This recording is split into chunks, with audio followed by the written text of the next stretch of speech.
तो purpose is not a step but it is the ultimate goal, is the centre point of a wheel, centre point of the wheel, ये भी हम कह सकते हैं ना, क्योंकि जिसने उन सारे उसको जोड़ रखा है, पूरे व्हील को जो सेंटर पे जिसपे वो सारा बर्डन है, तो वो हो गया पर्पस, राइट। तो सेंट्रली हो गया पर्पस। पर्पस क्या है? उस काम को करने की वजह। वो वजह हमेशा याद रखनी है, क्योंकि जैसे ही आप एक्शन लोगे और वो कॉन्फ्लिक्ट होगा, फिर आप बेबी स्टेप लोगे तो हो सकता है कभी आपको सक्सेस भी मिलेगी, कभी फेलियर भी मिलेगा।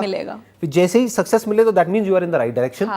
तो आगे बढ़ जाना है, ज्यादा वहां पे एक्साइटेड नहीं होना है। फेलियर भी मिले तो भी it is a right direction only, क्योंकि आपको कुछ ना कुछ लर्निंग मिलेगी। बट वहां पे एक और पॉइंट आएगा कि अगर सक्सेस मिले तब तो ठीक है, बट अगर फेलियर मिल रहा है तो यू नीड टू सी कि उसके पीछे वजह क्या है। हो सकता है आपका ब्लूप्रिंट ही गलत हो सकता है आपका मैप गलत हो, आपकी डायरेक्शन गलत हो, तो वापस से प्रॉब्लम को समझना पड़ेगा, या हो सकता है जो आप कर रहे हो उसी को बदलना पड़ेगा।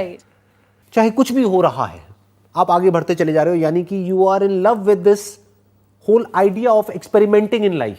ट्रांसफॉर्मेशन भी हम इसको बोल सकते हैं और इसको एक्सपेरिमेंटेशन भी बोल सकते हैं, क्योंकि अगेन ट्रांसफॉर्मेशन में प्रॉब्लम क्या है कि ट्रांसफॉर्मेशन का कोई एंड नहीं है। कि अगर कोई ये समझता है कि अच्छा ये एक एंड आ जाएगा तो there is no end to it, वो चलता ही रहेगा।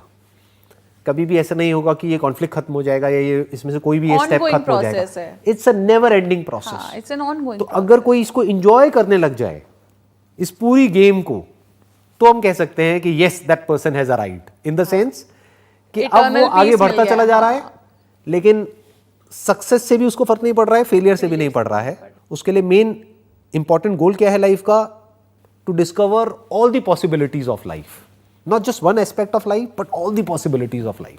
तब हम कह सकते हैं that person is in love with the idea of experimentation. Yes, I think life का कोई भी एस्पेक्ट हो, अगर कोई भी इंसान 5 स्टेप्स को एक्चुअल में फॉलो करता है तो there is a strong possibility कि उसको बाहर से किसी एक्सटर्नल मोटिवेशन की जरूरत नहीं पड़ेगी। हाँ, अंडरस्टैंडिंग की जरूरत पड़ेगी, नई लर्निंग की जरूरत पड़ेगी, नए पर्सपेक्टिव्स की जरूरत पड़ेगी, वो हर एक को पड़ती है। बट हमने कुछ थियोरेटिकल नहीं डिस्कस करा है, we have discussed the practical possibilities of these steps. Right. और अगर इन 5 स्टेप्स को कोई भी अपनी लाइफ में बारीकी से समझता है और फॉलो करता है, there is a strong possibility कि वो सेल्फ मोटिवेटेड रहेगा। और सिर्फ कुछ टाइम के लिए नहीं, हमेशा के लिए। तो आप लोग जो इस पॉडकास्ट को देख रहे हैं या सुन रहे हैं, अगर आप भी चाहते हैं कि मेरे आने वाले पॉडकास्ट में आप उसका पार्ट बनना चाहते हैं, तो आपको क्या करना है? हमको एक ईमेल भेजना है info@sandeepmaheshwari.com पर। बस ये ईमेल भेजने से पहले एक बात समझनी बहुत ज़रूरी है कि अगर आप हमको ईमेल भेज रहे हैं अपने बिजनेस को प्रमोट करने के लिए, या मे बी आप कोई एक्टर है या एक्ट्रेस है अपनी फिल्म को प्रमोट करने के लिए, या अपनी कोई पॉलिटिकल पार्टी को प्रमोट करने के लिए, या अपनी कोई आइडियोलॉजी को प्रोपोगेट करने के लिए, तो मेरी आपसे रिक्वेस्ट है कि प्लीज़ आप ये ईमेल हमको मत भेजिए।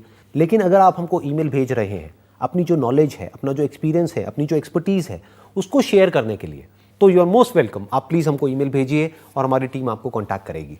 Wish you all the very best. Thank you so much and see you soon.